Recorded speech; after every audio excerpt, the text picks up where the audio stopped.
Fala aí pessoal, vídeo novo e dessa vez a gente vai falar um pouquinho sobre a regulação da temperatura corporal durante o exercício. Então a gente vai começar falando um pouquinho sobre alguns conceitos relacionados à temperatura corporal. A gente vai ver como que funciona a regulação da temperatura no nosso corpo e depois a gente vai ver em situações de exercício, em ambientes quentes e ambientes mais frios, beleza? Então a primeira coisa, quando a gente pensa na temperatura corporal,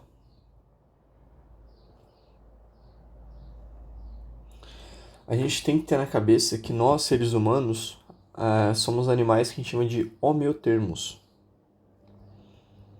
Então, nós somos homeotermos.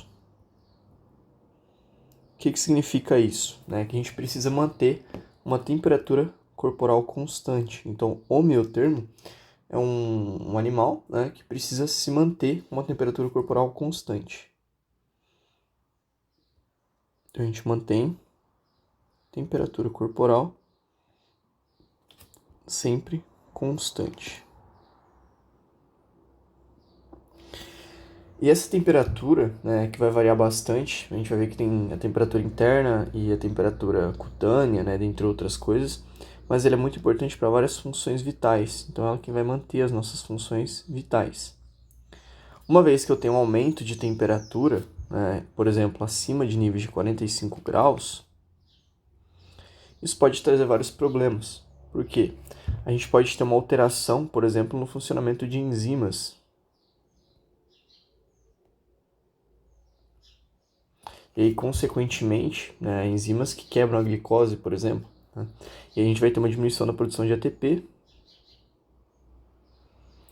E diminuição da produção de ATP, a gente tem que lembrar que o ATP é aquela moedinha da célula, a principal moeda de troca da célula. É ele quem vai gerar energia para todas as reações metabólicas, as reações celulares.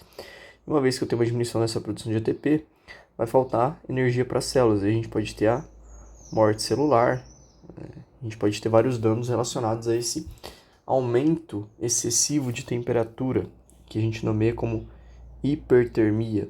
Tá? Então, quando a gente tem um aumento de temperatura, a gente chama de hipertermia.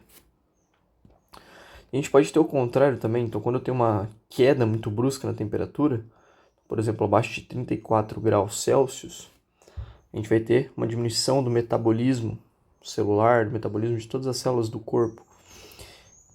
Consequentemente, a gente também pode ter uma situação de arritmia cardíaca. Então, o coração ele vai perder o ritmo cardíaco, porque aquelas células autorrítmicas também vão ter uma diminuição no seu funcionamento. E isso, de um modo geral, também pode levar, em casos extremos aí de hipotermia, à morte. Tá? E aí, nesse caso, a gente classifica como uma hipotermia, certo? Então, uma diminuição da temperatura. Então, hipo é diminuição, hiper é aumento. E só para a gente ter um valor mais ou menos aí estabelecido, a gente tem que a nossa temperatura corporal, em média, é de 37 graus Celsius, beleza? Esse é o valor que a gente utiliza como referência, até para ver febre, né? Então, acima de 38, por exemplo, já é febre. E a gente tem classificações, tá? Abaixo de 36 já pode ser considerado uma hipotermia, beleza? E aí a gente também vai ter classificações aí, mas a gente não vai entrar nisso. E basicamente, para a gente manter esses 37 graus no nosso corpo, a gente vai ter o nosso corpo, ele tem uma grande capacidade de conservar e gerar calor. Tá? Então, como nós somos seres homeotermos, a gente tem uma grande capacidade tanto na conservação quanto na geração de calor. Então, conservação de calor é eu não perder calor. Geração vai estar relacionado com a produção. A gente tem uma espécie de forno metabólico dentro do nosso organismo que vai auxiliar nesse processo. Agora, quando a gente pensa nessa questão de calor durante o exercício, uma coisa importante. Então, calor no exercício. A gente tem uma espécie de balança. Então, a gente pensa numa balança. Em um lado, eu tenho uma balança que está aqui para manter a nossa temperatura corporal. Então, tem aqui a temperatura. 37 graus Celsius. De um lado eu tenho o ganho de calor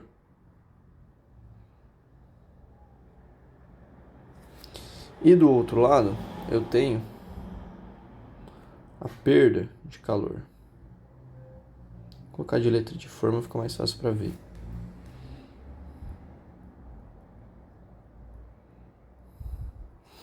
Então isso aqui é um balanço. O que que acontece? Se eu tenho, né, vamos supor que eu estou ganhando muito calor e eu não estou perdendo calor, significa que eu estou tendo mais calor entrando no meu organismo. Consequentemente, a minha temperatura ela vai subir. Agora, se eu consigo diminuir o ganho de calor, né, consigo aumentar a perda de calor, minha temperatura ela tende a abaixar. Por aí vai. Então, essa regulação da temperatura corporal, esses 37 graus, né, que vão variar, vão subir no exercício, a gente vai ver, eles vão depender da quantidade de calor que eu ganho e a quantidade de calor que eu perco. E a gente vai falar um pouquinho mais detalhado sobre isso, né? Mas basicamente a gente tem 4 mecanismos de perda de calor que a gente vai ver, né? Então eu posso perder calor por irradiação, por condução, por convecção e por evaporação. Mas depois a gente entra nesses efeitos. E o ganho de calor, ele vai ocorrer principalmente por conta da produção de calor que o meu corpo faz, né? Então a gente vai falar que a gente tem tipos de produção de calor diferentes. E o ambiente, né? Então o ambiente ele também vai interferir no calor que o meu corpo está recebendo, beleza? E aí basicamente a gente tem diferentes tipos de temperatura, né? A gente tem variações na temperatura.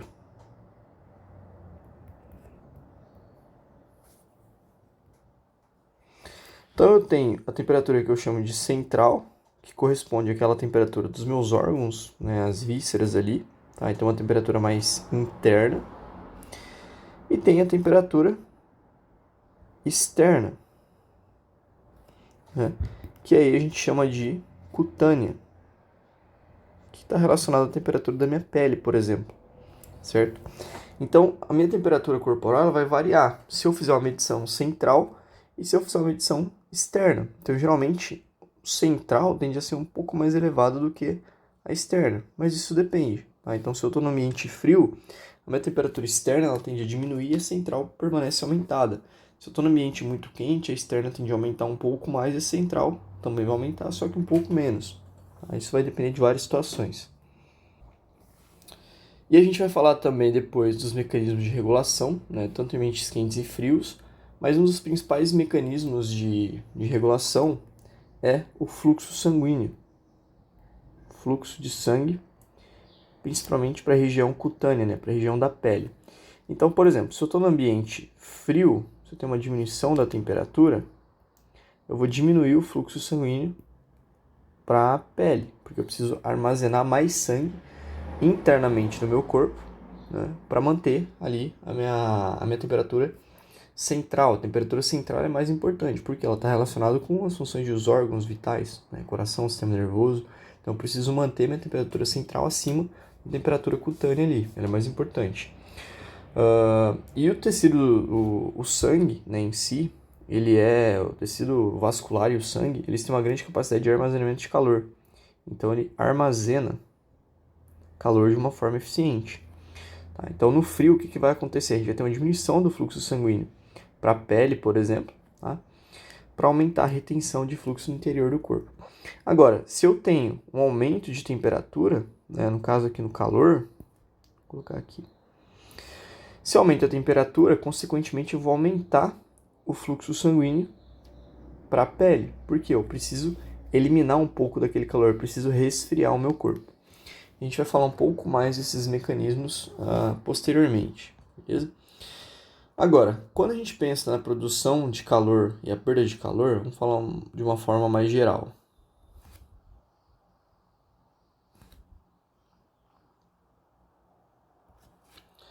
Então, a produção de calor ela vai acontecer de duas formas.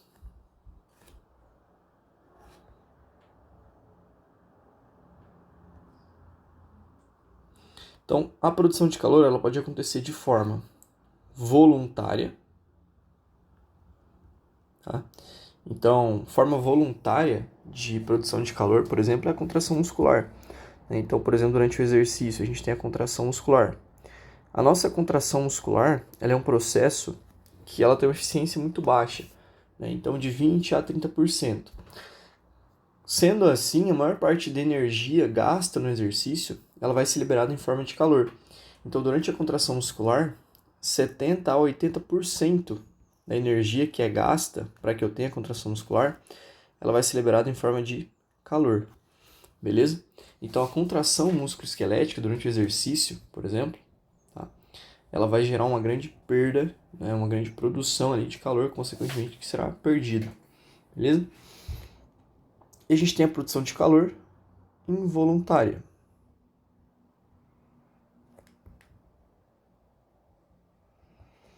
A produção de calor involuntária, ela vai ser controlada principalmente pelo nosso centro, né, pelo nosso termostato central, que eu esqueci de falar dele, que está lá bem no meio do nosso sistema nervoso central, que é o hipotálamo. O hipotálamo, a gente vai falar depois sobre o mecanismo de regulação do hipotálamo, mas basicamente ele é como se fosse o nosso termostato. Então ele é o termostato que a gente tem no nosso corpo. E o que o hipotálamo faz? O hipotálamo ele faz a regulação entre a produção e a perda de calor, beleza? Então, quando a gente fala da produção de calor involuntária, ela vai acontecer de duas formas. De duas formas, através dos tremores, né, que são aqueles espasmos musculoesqueléticos para gerar calor, tá? E esses tremores, eles aumentam até 5 vezes a produção de calor corporal. E uma outra forma é através de reações bioquímicas. Então lembra que o nosso corpo ele é um forno, né? E se eu aumento, se eu coloco mais lenha nesse forno, ele vai produzir mais calor. E essas reações bioquímicas estão relacionadas principalmente com o aumento na liberação de alguns hormônios. Então aumento na liberação hormonal da tiroxina, né? Que é um hormônio da tireoide, a gente conhece como T3 e T4, os hormônios da tireoide, e das catecolaminas. E aí entra nora e adrenalina. Está feia essa letra, hein? Então, basicamente, quando a gente tem aumento da tiroxina e das catecolaminas, o que elas vão fazer? Elas vão atuar nas células, aumentando o metabolismo celular. Então, elas aumentam o metabolismo celular, aumentam aquele forno. Aumentando o metabolismo celular, a gente tem um aumento da produção de calor, beleza?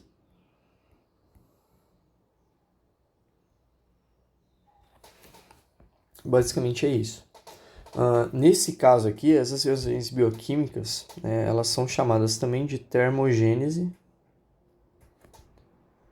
sem tremor. Beleza?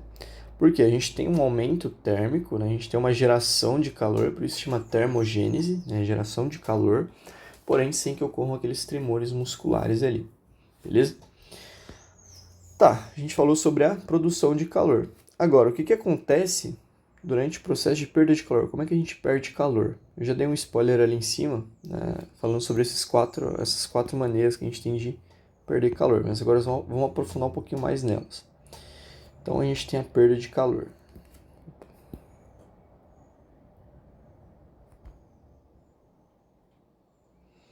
A perda de calor, que serve para resfriar o nosso corpo, por exemplo, quando eu estou no ambiente quente, né, durante o exercício a gente tende a perder calor também, porque a gente está produzindo muito. Então, se eu produzo muito, eu preciso perder. Lembra da balancinha? Se eu tenho um aumento muito grande no ganho de calor, eu preciso aumentar a perda de calor para me manter essa balancinha equilibrada.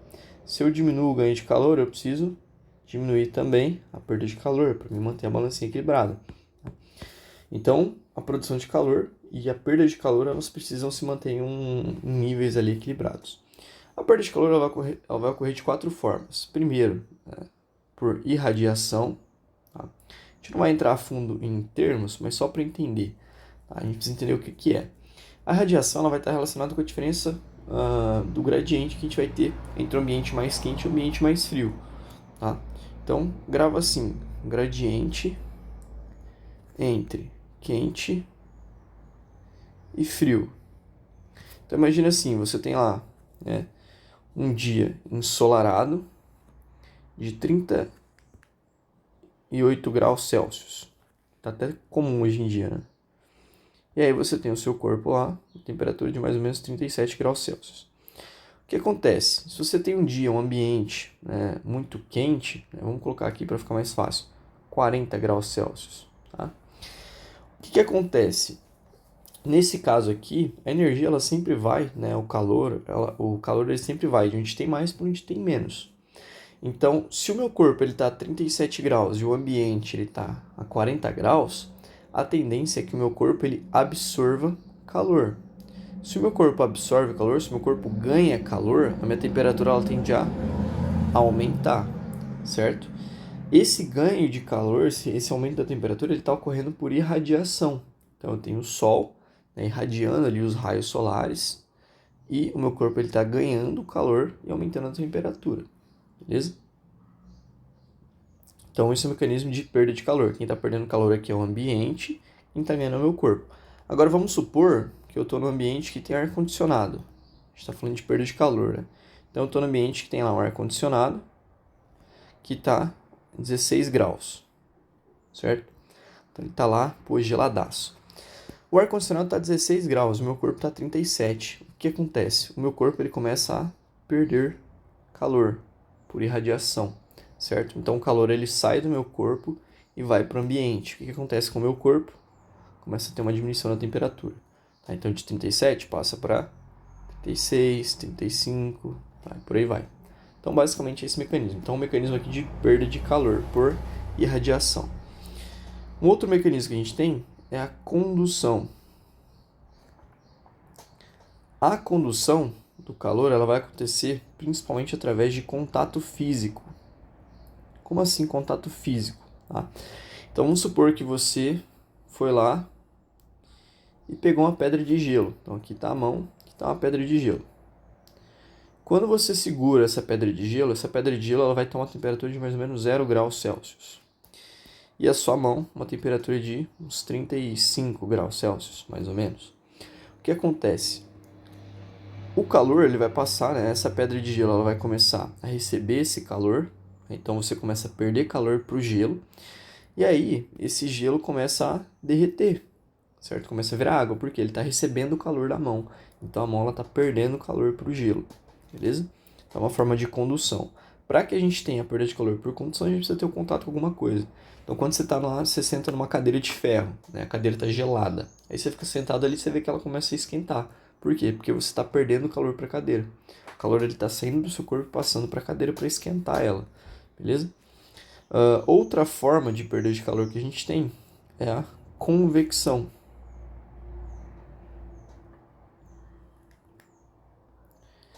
A convecção ela vai acontecer quando a gente entra em contato, né? Ou com a água ou com o ar. Então, por exemplo, quando eu estou correndo, né? Vamos supor que eu fui lá correndo no parque. Tá? Finge que eu estou correndo, então imagina, né? Tem que imaginar. E aí tem vento vindo na minha direção. Então eu estou produzindo calor, né? E esse calor ele está entrando em contato com o vento. E aí parte desse calor gerado passa ele entra em contato com esse ar, né? E acontece o processo de convecção. Então a gente começa a perder calor por conta dessa convecção, desse ar, beleza? E por último, porém não menos importante, na verdade o mais importante que a gente vai ver, que é o mecanismo de evaporação. Então basicamente na evaporação, a gente vai ter o calor sendo transferido para a água. Então o calor ele é transferido para a água. E aí quanto mais calor, né, essa água recebe, quanto mais quente essa água fica, mais ela evapora. Beleza? Por uma diferença de pressão de vapor que a gente vai falar agora. A evaporação é um pouquinho mais complicada, porque para ela acontecer, ela vai depender de alguns fatores. Então, quando a gente pensa na evaporação, a evaporação ela depende de 3 coisas, tá? Primeiro, da condição do ambiente. O que seria essa condição ambiental? Nada mais do que a temperatura do ambiente e a umidade relativa. A umidade relativa é uma coisa muito importante, a gente já vai falar dela. Tá? Umidade relativa. Outra coisa que também vai depender é a corrente de ar. Então, se tem corrente de ar, por exemplo, tá? Ou fluxo de ar, enfim. E, terceiro, a área de pele exposta.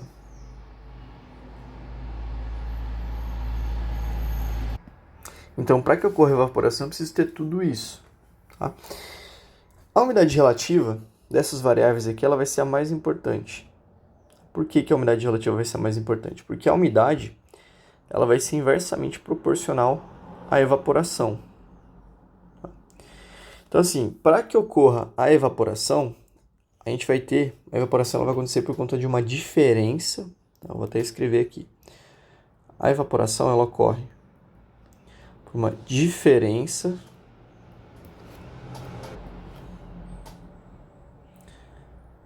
na pressão de vapor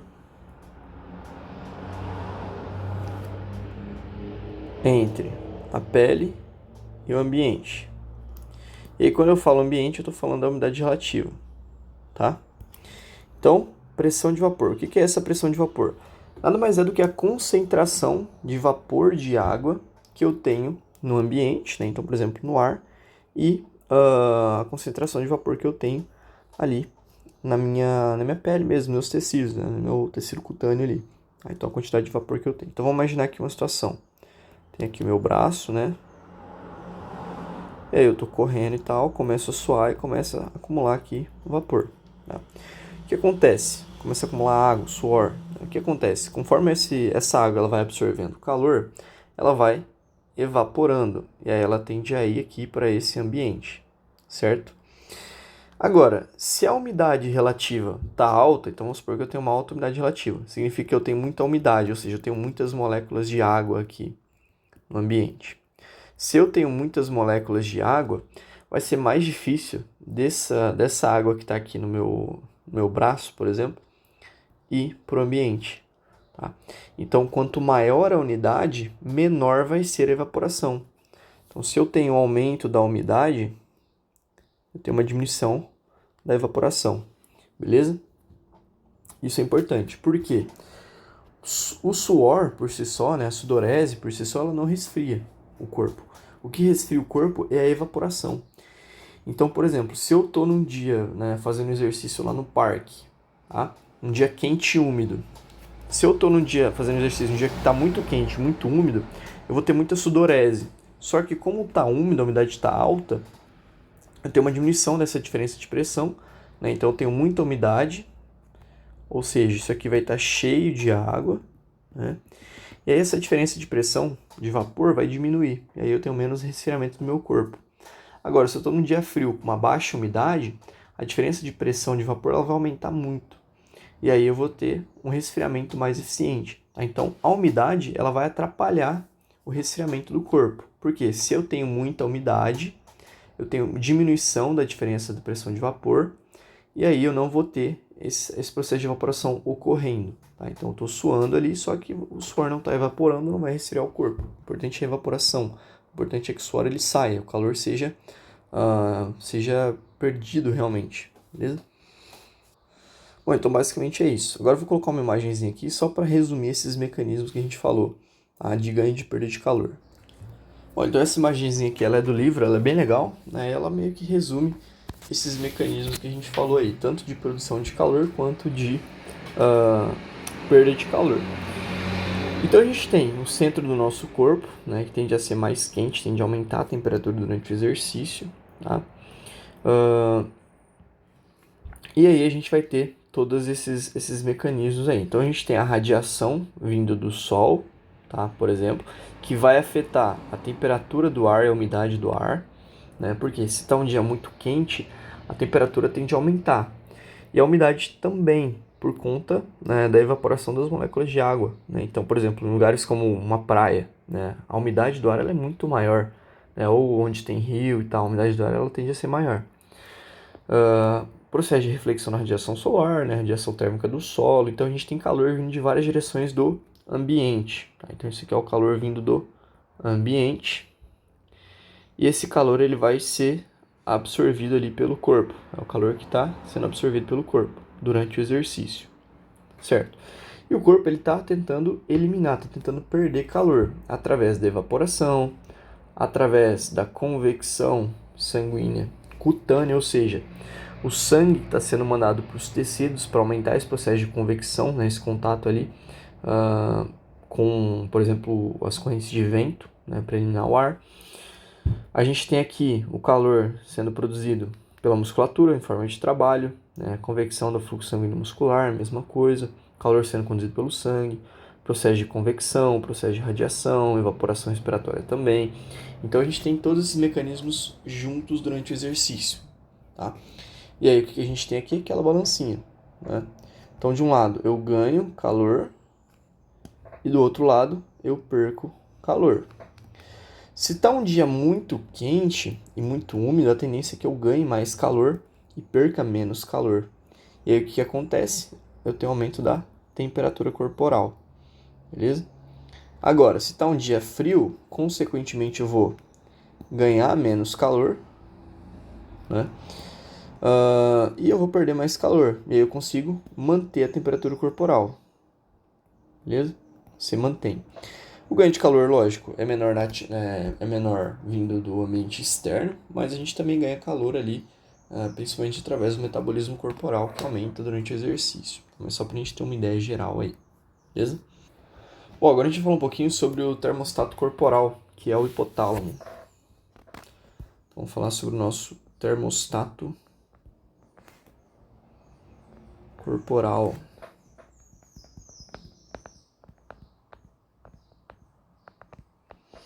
E a gente pode fazer um esqueminha para simplificar isso, né? Então a gente tem aqui o hipotálamo.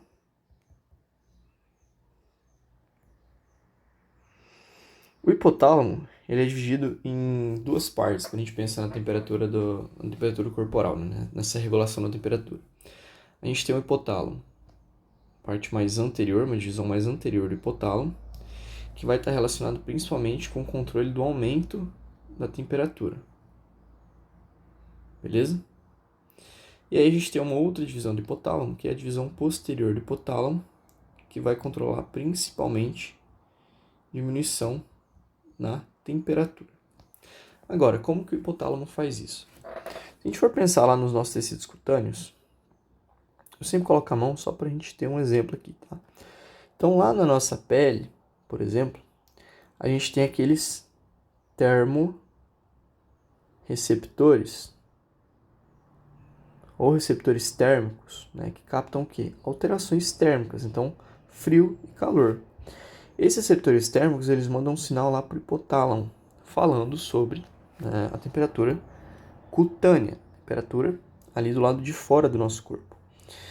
Só que lá no hipotálamo e lá na nossa medula principalmente, a gente tem vários receptores também, a gente também tem termorreceptores que funcionam como se fossem sensores térmicos. Então a gente também tem os nossos sensores térmicos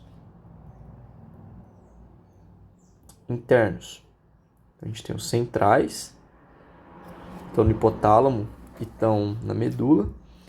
E a gente tem os periféricos, que estão lá na pele. E aí, basicamente, quando a gente tem uma alteração, por exemplo, de temperatura, tanto frio quanto calor, a gente vai ter aferências sendo enviadas para o hipotálamo, né? Então eles vão disparar um sinalzinho aqui, vão ativar o hipotálamo, vão falar, opa, tá frio, ou opa, tá calor. E aí, com base nisso, a gente vai ter dois tipos de resposta hipotalâmicos. Então, a gente tem uma resposta. E essa resposta ela vai variar de acordo com o aumento da temperatura e diminuição. Então, vamos supor que eu tenho um aumento da temperatura. Então, está num dia quente. Esses sensores captaram, né, esse ganho de calor ali nesses tecidos e mandaram um sinal para o hipotálamo falando, opa, tá quente, tem que resfriar. Nesse caso, as principais adaptações que vão ocorrer vão ser o aumento da sudorese, tá? Porque a gente viu que a sudorese vai aumentar ali a quantidade de água que está sendo liberada ali no nosso corpo, né, de suor, e esse suor vai ser evaporado. A evaporação é a principal forma do nosso corpo de perder calor. E a gente também vai ter um aumento da vasodilatação, principalmente cutânea, para aumentar ali a condução e a convecção nesses tecidos. beleza? Principalmente a convecção. E aí, a gente tem o quê? Temperatura voltando ao normal. Então, fiz isso aqui, temperatura volta ao normal. Quando a temperatura ela volta ao normal, a gente vai ter uma inibição desse processo aqui, uma inibição desse eixo, por um feedback negativo, beleza? Então a gente tem um feedback negativo, e aí diminui a sudorese, diminui a vasodilatação cutânea. Agora vamos pensar no outro extremo, né? Se eu tenho uma diminuição da temperatura. Então se eu vou andar na neve lá, por exemplo, tá? Fui para a Europa, aí estou lá na neve, nevando, não levei blusa, diminui a temperatura. O que vai acontecer? Nesse caso, a gente vai ter mais vasoconstrição, né? Principalmente vasoconstrição cutânea, periférica, porque eu não quero que o meu calor ele vá para os tecidos cutâneos. Eu quero armazenar o meu calor no interior do meu corpo. Então eu diminuo ali, eu faço uma vasoconstrição periférica, cutânea, diminuindo o fluxo sanguíneo para as regiões cutâneas, para a pele. Além disso, a gente tem o que? Os tremores, né? Que servem para aumentar essa produção de calor. Beleza? Lembra, aumenta até 5 vezes a produção de calor. Outra coisa que a gente tem, a liberação de tiroxina e das catecolaminas, que vão fazer o quê? Vão fazer aquela reação bioquímica, né? Aumenta o metabolismo celular, aumentar a produção de calor. Beleza? E também a gente vai ter um processo de piloereção, que nada mais é do que a ereção ali dos pelos, né? Ficar arrepiado ali. Esse processo de piloereção, em nós humanos, ele não é tão eficiente, né? Porque a gente não tem muitos pelos. Mas em animais que têm muitos pelos, como por exemplo o urso polar, né? Esse processo de piloereção, ele vai aumentar ali a distância de contato entre o ar e o corpo, diminuindo ali, por exemplo, a perda de calor por convecção. Tá? Então esse processo de piloereção é muito eficiente em animais peludos, em nós humanos nem tanto. Mas esses três aqui já dão conta ali de manter a temperatura corporal. Beleza? Então, basicamente, é esse processo aqui. Uma vez que essa temperatura ela volta ao normal, o que vai acontecer? Feedback negativo. Então, vai diminuir essa vasoconstrição, vai parar os tremores, diminuir a liberação ali desses hormônios. Tá? Então, é assim que o hipotálamo ele regula a nossa temperatura corporal. A gente tem os inputs sensoriais que chegam para o hipotálamo e a gente vai ter as respostas motoras, a gente chama de outputs. Beleza? Só que tem uma situação também, tá? Então, vamos supor que a gente tem uma febre, né? A febre, ela é um sinal de alerta do corpo indicando que tem alguma coisa errada. E aí a gente tem geralmente um aumento da temperatura, a gente tem uma hipertermia.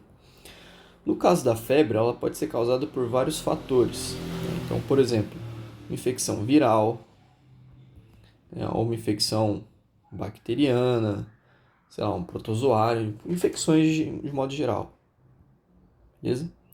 Infecções de modo geral. Essas infecções vão fazer com que a gente tenha um processo inflamatório. E aí a gente tem um aumento de algumas substâncias que a gente chama de pirógenas. Existem várias substâncias pirógenas. Tá? Uma delas, se a gente for lembrar, a gente vai aprofundar nisso, mas quando a gente estuda patologia, a gente vê aquela via da COX, citocinas e tal. E a gente tem as prostaglandinas. As prostaglandinas, elas aumentam a nossa temperatura corporal, né? Elas causam febre e tal, entre outras coisas. Essas substâncias pirógenas, o que elas fazem? Elas vão atuar lá no hipotálamo e elas vão fazer uma alteração no nível de ajuste do hipotálamo. Então, basicamente, elas vão alterar, né, esse sensor hipotalâmico e elas vão fazer com que a gente tenha esses mecanismos de aumento da temperatura aqui sendo ativados, beleza?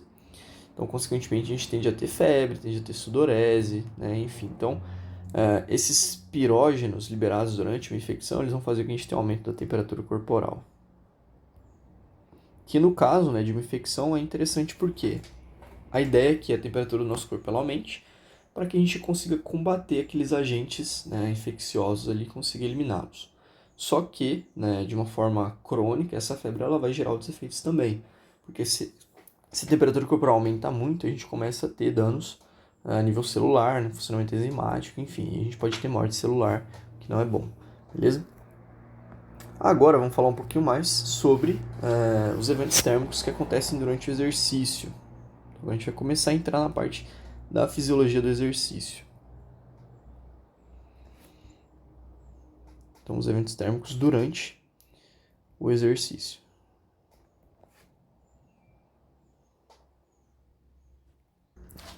Bom, então vamos lá. Quando a gente pensa no exercício, o que mais vai ocorrer durante o exercício é justamente a contração muscular. Então, para que a gente tenha o exercício físico, ele é baseado em contração muscular. Essa contração muscular, como a gente já viu, ela faz com que a gente tenha a geração de uma grande quantidade de calor. A gente tem uma grande quantidade de calor sendo gerada. Essa quantidade de calor que é gerada gera um aumento na temperatura central, certo? E aí, quando eu tenho um aumento dessa temperatura central, e dependendo do ambiente, a gente também pode ter um aumento da temperatura periférica, a gente vai ter ativação daqueles sensores térmicos, dos termorreceptores. E o que vai acontecer? Esses receptores vão mandar um sinal lá para o hipotálamo, falando assim, opa, está esquentando. E aí o que o hipotálamo vai fazer? Esse aumento de temperatura, a gente tem o hipotálamo anterior, que vai gerar uma resposta motora ali, para aumentar, por exemplo, a sudorese. E também aumentar o fluxo cutâneo. Certo? Então, basicamente, isso é o mecanismo que a gente vai ter. E aí a gente alcança uma coisa que a gente chama de estado estável de temperatura. Então, durante o exercício, a gente tem o que a gente chama de estado estável de temperatura. O que é isso? Durante o exercício, a temperatura ela tende a subir. Então, se a gente for pensar aqui na temperatura corporal, então aqui eu tenho o tempo de exercício, aqui eu tenho a temperatura. Então, vamos supor aqui que eu tenho 37 graus, que é o início, né? 38, 39. Então, quando eu estou fazendo o exercício, a minha temperatura ela tende a subir, né? Então, quando eu começo, que ela tende a subir, né? Só que chega um momento que ela vai estabilizar. Então, ela continua alta, mas ela estabiliza. Durante o exercício contínuo, por exemplo, essa temperatura ela aumenta e ela estabiliza. Depois ela pode aumentar um pouquinho, mas ela chega nesse estado que a gente chama de estado estável. Ou seja, o estado estável é um momento em que a temperatura está elevada, só que ela vai se manter ali naquele determinado grau. Tá? Então aqui vamos supor que está 38,5. Então nesse exercício aqui eu tive um aumento da minha temperatura, tá aqui em 38,5, só que ela vai se manter em 38,5. Né? Diminui um pouquinho, aumenta um pouquinho, mas se mantém nessa faixa. Beleza? Isso a gente chama de estado estável de temperatura. Isso vai acontecer ao decorrer do exercício. Certo. Em relação a esse aumento de temperatura, outra coisa que é importante, né? Ele vai ocorrer principalmente, que é o aumento de temperatura.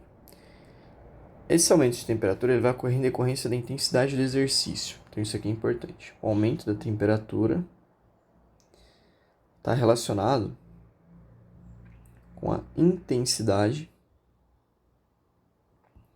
do exercício.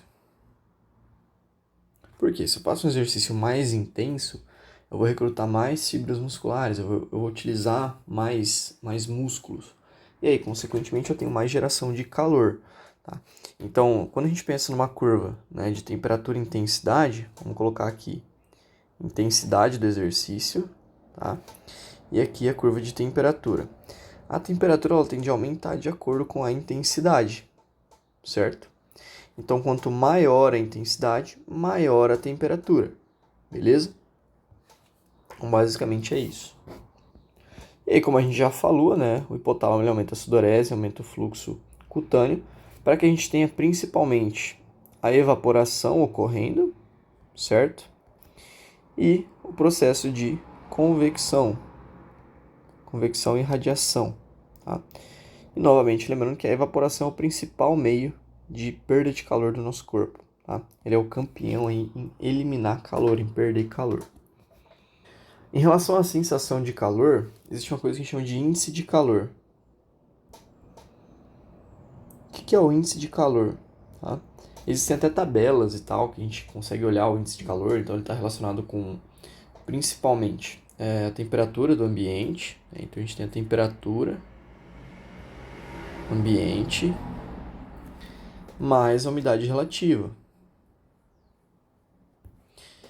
Então, quando a gente soma a temperatura ambiente mais a umidade relativa, a gente tem ali o índice de calor, que está relacionado com a percepção da sensação de calor do nosso corpo, beleza?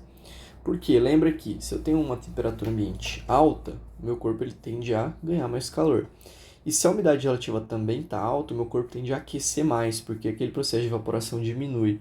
E aí, nesse caso, eu tenho um estresse maior sendo gerado pelo calor, então isso vai aumentar o aquecimento, beleza?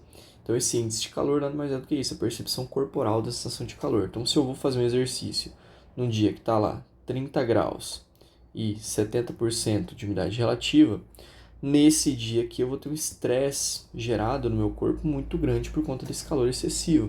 Então, primeiro, está muito quente, né? Então, primeiro, tem um aumento da temperatura, está quente. Eu vou ter uma diminuição na minha capacidade de resfriamento, porque diminui minha evaporação, já que a umidade relativa do ar está alta. Tá? Então, esses são alguns parâmetros aí importantes para a gente pensar. E aí, quando a gente fala do exercício no ambiente quente, é justamente isso que a gente estava falando.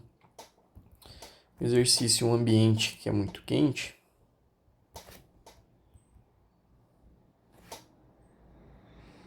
tem algumas coisas que são importantes a gente entender, né? A gente lembrar. Então, primeiro, quando a gente fala de um ambiente quente e úmido, a gente vai ter um aumento da sudorese, então a gente tem um processo de sudorese aumentado, certo? Só que a gente tem uma diminuição da perda de calor, porque eu tenho sudorese, só que eu não tenho evaporação, tá? Porque eu tenho uma baixa evaporação, mesmo tendo muita sudorese, eu não tenho evaporação.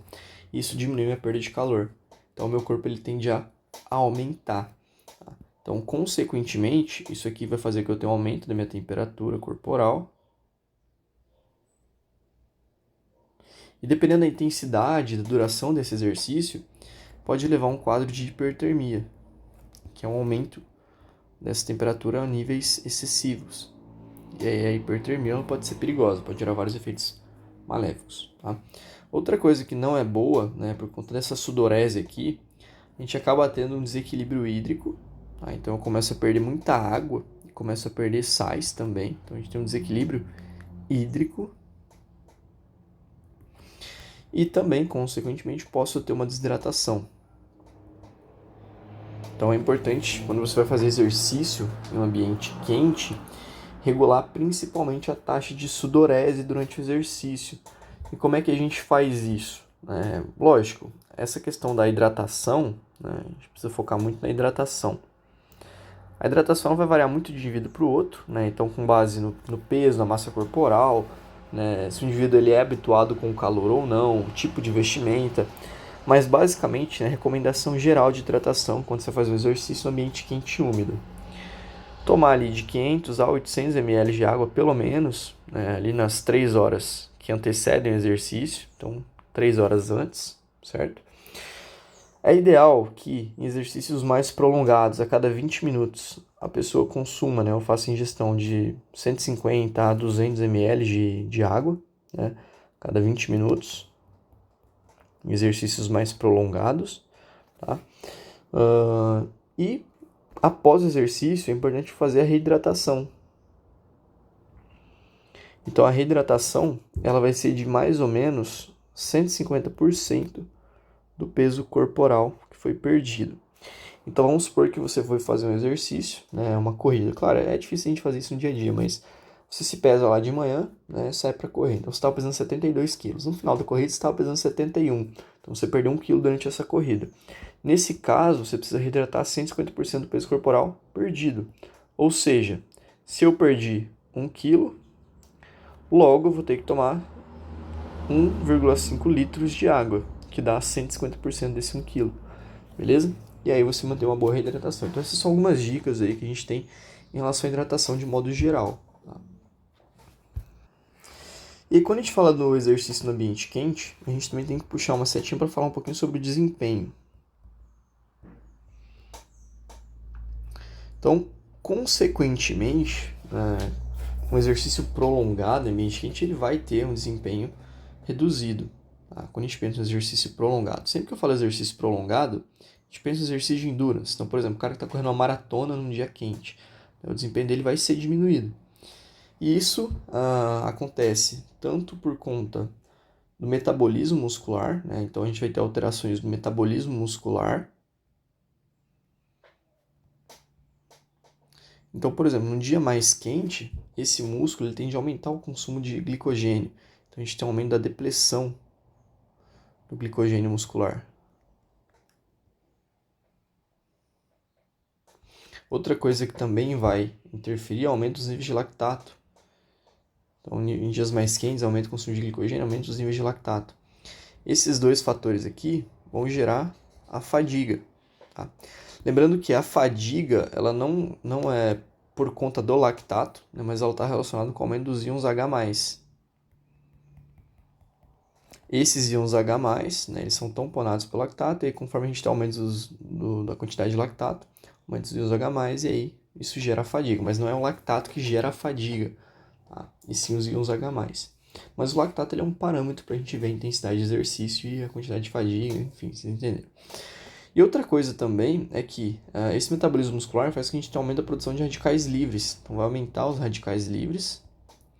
E esses radicais livres eles vão ter vários efeitos maléficos, aí, vários efeitos prejudiciais à musculatura. Dentre esses efeitos, eles vão danificar várias proteínas musculares, como por exemplo a actina e miosina. E aí isso vai diminuir a força de contração muscular ou, consequentemente, a função muscular, certo? Então é outro fator que influencia. Além disso, a gente também vai ter, nesse exercício prolongado, né, a questão da sobrecarga cardíaca. Tá? Por quê? Aumenta a sudorese, aumenta a perda de líquidos. Tá? E esses líquidos eles saem do sangue, então a gente vai ter diminuição, por exemplo, do volume plasmático, né? Então diminui o volume plasmático. Se diminui o volume plasmático, tem menos sangue voltando para o coração também, então diminui o volume diastólico final, que vai diminuir o volume sistólico, né? E o coração tem que aumentar a frequência cardíaca, para diminuir o volume plasmático, faz que a gente tenha um aumento da frequência cardíaca. A gente tem a questão do redirecionamento do fluxo sanguíneo. Tá? Então, por exemplo, num dia muito quente eu vou ter que diminuir o fluxo sanguíneo para o músculo, diminuir o fluxo sanguíneo muscular, e eu preciso aumentar o fluxo sanguíneo cutâneo. Porque se o meu corpo está esquentando muito, eu preciso mandar mais sangue para a pele para tentar perder um pouco desse calor. E esse sangue que é mandado para a pele ele não vai chegar no músculo. Então diminui o fluxo muscular e aumenta o cutâneo. Isso aqui também vai contribuir para o quê? Para essa fadiga. Então a diminuição do fluxo sanguíneo muscular significa que eu vou ter menos nutrientes chegando nesse músculo. E aí eu tenho menos nutrientes, menos oxigênio, menos glicose, enfim, a diminuição aí também da capacidade desse músculo de gerar contração.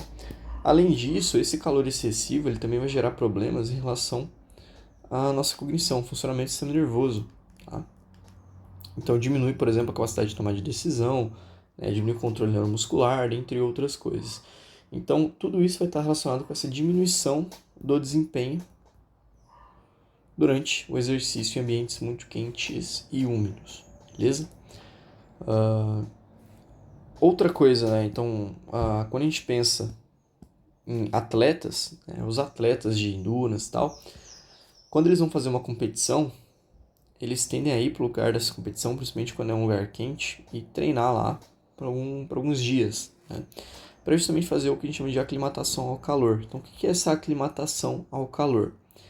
A aclimatação nada mais é do que você melhorar a tolerância ao calor e ao estresse térmico. Então, ela melhora a tolerância ao calor e melhora também as adaptações relacionadas ao calor que o seu corpo tem. Então, por exemplo, quando a gente pensa no treinamento nesses ambientes quentes,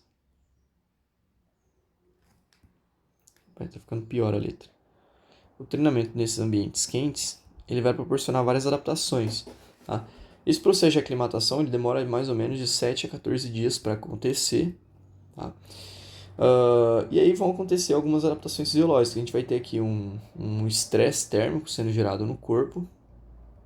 E o nosso corpo ele é extremamente adaptativo. Tá? Então ele vai se adaptar. A gente tem algumas adaptações que vão acontecer, que vão ocorrer, para que o nosso corpo aprenda a lidar melhor com esse estresse térmico que está sendo gerado. Dentre elas, a gente pode citar, né, o aumento do volume plasmático. Esse aumento do volume plasmático ele vai ocorrer principalmente para manter, né, uma sudorese adequada. Tá? Então, basicamente, a gente vai ter ali um aumento da liberação de aldosterona, né, e de vasopressina, por exemplo. Aldosterona e ADH. Um absorve sódio e outro absorve água. E aí a gente aumenta o volume plasmático. Com o aumento do volume plasmático, ele vai manter a sudorese, o volume sistólico também, durante esse exercício prolongado. E ele vai aumentar a capacidade do nosso corpo de absorver calor sem aumentar a temperatura. Por quê? Lembra que o calor ele vai ser absorvido ali pelo sangue, né? E se eu tenho mais sangue, significa que eu tenho mais calor que vai poder ser absorvido sem que a temperatura aumente muito. Então isso é uma capacidade importante. Outra coisa que vai acontecer são as alterações do processo de sudorese. Tá? Então a gente tem uma sudorese iniciando mais cedo. Essa sudorese que inicia antes, né, então logo no começo do exercício já começa a ter um aumento da sudorese, vai auxiliar, por exemplo, na diminuição daquele calor que é armazenado no começo do exercício, diminuição da temperatura central no começo do exercício, diminuição do aumento, né, da temperatura no começo do exercício, e consequentemente a gente também tem um aumento da sudorese. Então a sudorese ela pode aumentar ali até 3 vezes mais, né, do que o normal por conta dessa aclimatação. Esse aumento da sudorese ele vai ser justamente para que a gente tenha mais processo de evaporação ocorrendo, então, uma forma de eliminar calor. Outra coisa que vai acontecer vai ser a diminuição da eliminação de eletrólitos em geral, tá? Principalmente o sódio. Tá? Por quê? Porque a gente tem um aumento da aldosterona, que é liberada, né? E o sódio ele vai auxiliar também nessa questão do aumento do volume plasmático. Tá? Então, eu aumento o volume plasmático, aumento a retenção de água, para isso eu preciso diminuir a eliminação de sódio, por conta da aldosterona que é liberada. E a gente também tem o aumento da síntese de proteínas que a gente chama de proteínas de choque térmico. Então, aumenta ali as proteínas de choque térmico. Essas proteínas de choque térmico, elas são proteínas que elas vão ser sintetizadas pelo nosso corpo em resposta a algum tipo de estresse. Nesse caso aqui é um estresse térmico, do aumento de temperatura. E aí essas proteínas elas vão meio que proteger as células desse estresse térmico. Então elas vão tentar diminuir aqueles efeitos deletérios desse estresse, desse aumento de temperatura, a nível celular, a nível enzimático, enfim. Tá? Então são proteínas protetoras, a gente pode dizer. Então todas essas adaptações fisiológicas vão acontecer no nosso corpo, né, nesse período de 7 a 14 dias de exposição, ou seja, quando você começa a correr, se você é um atleta corredor, você começa a correr no sol, né, lá no calor, na umidade, em 2 semanas, mais ou menos, você já vai ter ali uma aclimatação, você já vai estar acostumado com isso. E aí, nesse caso, a gente vai ter o quê? Uma melhora da performance. Né? Então, essa aclimatação, ela permite com que o indivíduo ele tenha uma maior performance nesses ambientes quentes e úmidos e, né, uma maior tolerância ali ao calor, consequentemente diminuição também da fadiga, beleza? Então, esse processo de aclimatação ele é bem importante. E é basicamente isso que a gente tem no exercício em relação ao ambiente quente. Agora, quando a gente fala do exercício em ambiente frio,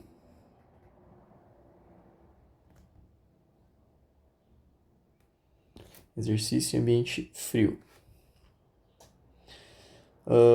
Basicamente, né, a gente vai ter que o principal risco do exercício em ambientes frios é a hipotermia.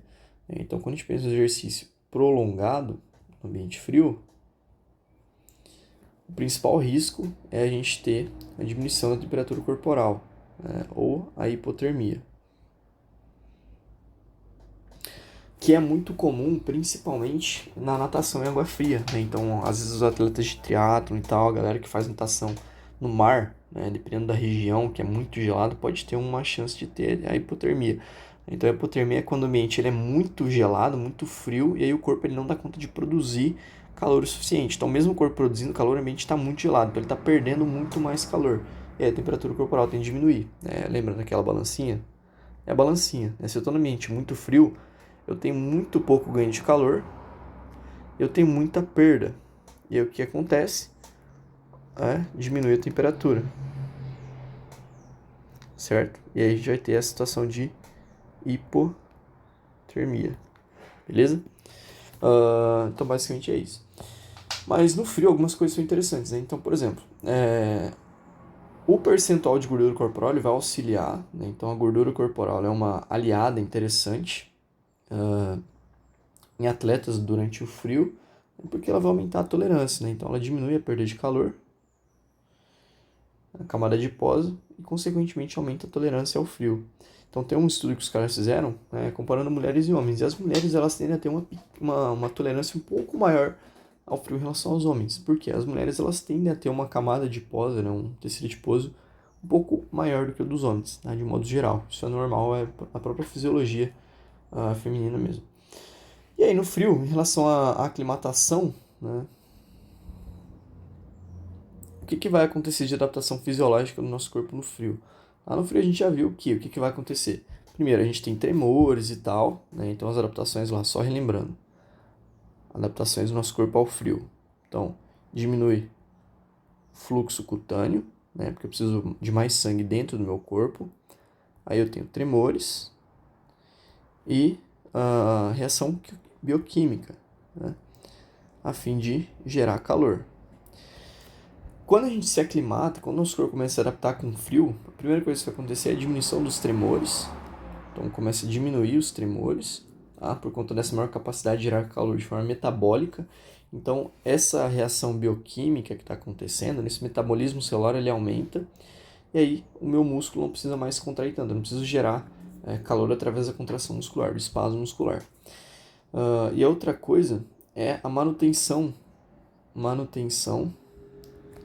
da temperatura nas extremidades. Então, quando eu penso nas minhas mãos e pés no ambiente frio, elas tendem a congelar. Por quê? Porque eu tenho a diminuição do fluxo cutâneo, principalmente para as extremidades. Porque a mão e o pé, né, as mãos tendem a ter uma temperatura um pouco menor, porque elas estão mais nas extremidades, então é mais difícil elas receberem fluxo, e no frio isso diminui ainda mais. Tá? Só que um indivíduo que está aclimatado, que já passou por esse processo de aclimatação com o frio, ele tende a ter uma temperatura da mão que cai, mas não tanto quando está em contato com o frio, beleza? E basicamente é isso. Então a gente falou um pouquinho aí sobre o exercício em ambiente frio, né? Não tem muita coisa. A principal maneira aí mesmo é colocar blusa, colocar uma roupa de frio. Mas o ambiente quente é um pouco mais complexo, né? Então a gente falou um pouquinho aí sobre as adaptações que o nosso corpo faz durante esse ambiente quente, falou sobre a diminuição do desempenho, né? A aclimatação a calor, então as adaptações fisiológicas do nosso corpo que vão acontecer. Falamos um pouquinho sobre os efeitos térmicos que acontecem de um modo geral durante o exercício, né? E aí a gente sabe que a temperatura ela tende a aumentar de acordo com a intensidade do exercício. A gente falou sobre os mecanismos de controle da temperatura corporal, então nosso termostato corporal, que é o hipotálamo, né, que recebe o input sensorial ali se está calor ou frio e gera uma resposta, né, decorrente do aumento da diminuição da temperatura. Falou um pouquinho sobre os mecanismos que a gente tem, tanto de perda de calor quanto de produção de calor, e sobre alguns conceitos, como por exemplo, o fato de nós sermos homeotermos. Então basicamente é isso. Espero que esse vídeo tenha te ajudado a entender um pouco mais sobre a regulação da temperatura no corpo durante o exercício. E até o próximo vídeo. Valeu e tamo junto!